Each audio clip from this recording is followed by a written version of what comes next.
Bonjour à toutes et à tous.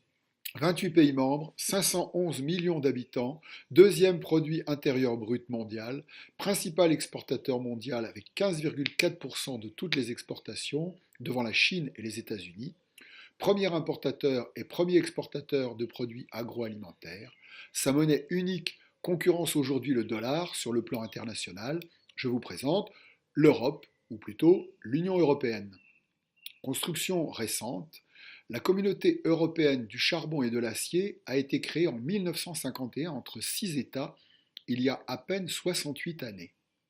Dans ce laps de temps, 22 pays ont rejoint les membres fondateurs et plusieurs traités ont permis de préciser et d'augmenter les compétences de l'Union.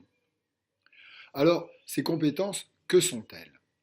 Lorsque les États ont décidé de transférer l'intégralité de leurs compétences dans un domaine, on parle alors de compétences exclusives. Dans ce cas, l'Union européenne est la seule à pouvoir légiférer et adopter des actes contraignants. C'est par exemple le cas en matière douanière, monétaire ou de commerce extérieur.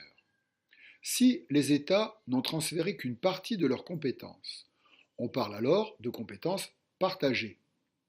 Dans ce cas, l'Union européenne et ses États membres peuvent chacun légiférer et adopter des actes contraignants.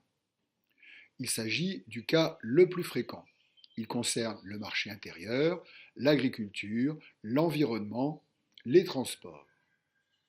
Il existe également des compétences d'appui, où l'action de l'Union vise à apporter une aide spécifique dans des domaines divers, recherche, tourisme, sport, santé publique, ainsi que des compétences particulières visant, par exemple, à la coordination des politiques économiques, sociales et de l'emploi, et à mener une politique étrangère et de sécurité commune.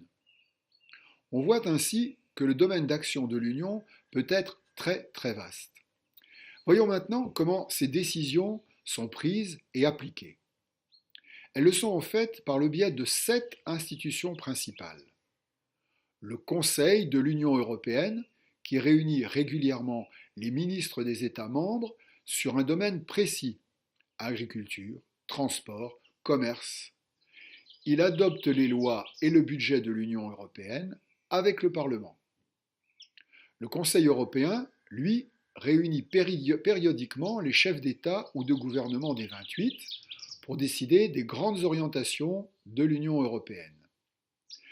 La Commission européenne, elle, est composée de 28 commissaires européens, un par État membre. Elle propose les textes législatifs qui doivent ensuite être adoptés par le Parlement européen et le Conseil. Il y a aussi la Cour de justice, la Banque centrale européenne et la Cour des comptes. Et, dernier, mais pas le moindre, le Parlement européen, élu au suffrage universel direct par les citoyens. Il vote les lois et le budget de l'Union européenne avec le Conseil. C'est pour élire nos députés à ce Parlement que nous allons nous rendre aux urnes dans quelques jours. Les décisions de ces instances interviennent de plus en plus dans les vies des habitants. Agriculture, formation, emploi, aides diverses. En fait, plus de la moitié des lois qui régissent la France, et donc les Français, résultent aujourd'hui des directives européennes. Et de nombreux projets voient le jour grâce aux aides de l'Europe. La politique agricole commune, ou PAC, représente à elle seule 40% du budget européen, soit environ 64 milliards d'euros.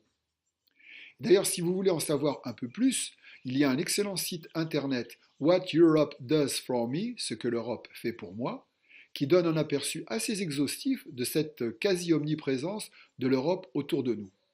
Alors, bien sûr, l'Union souffre d'incohérence, d'insuffisance, complexité des institutions, deux capitales, Strasbourg et Bruxelles, pas de véritable politique extérieure, et surtout, chaque État membre continue de peser fortement sur les décisions européennes, à travers la Commission et les deux conseils, comme on l'a vu plus haut.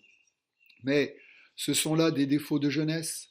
L'intégration, elle, se poursuit jour après jour.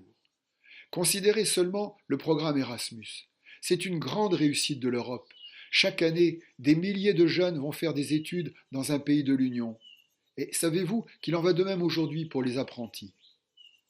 De même, des millions de touristes visitent des régions prospères qui furent souvent par le passé des champs de bataille. Nous avons des amis ou de la famille à Barcelone, à Berlin, à Bruxelles.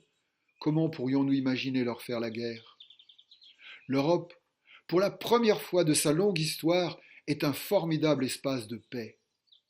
Cependant, c'est encore une construction fragile, soumise à des tensions internes et des menaces externes, en particulier économiques. C'est pourquoi il est si important de voter pour envoyer au Parlement européen les députés qui préserveront les acquis, feront évoluer l'Union vers plus de démocratie et lui conféreront la stature de puissance internationale qu'elle mérite. Merci de votre attention et à bientôt sur Pleine Cambrousse.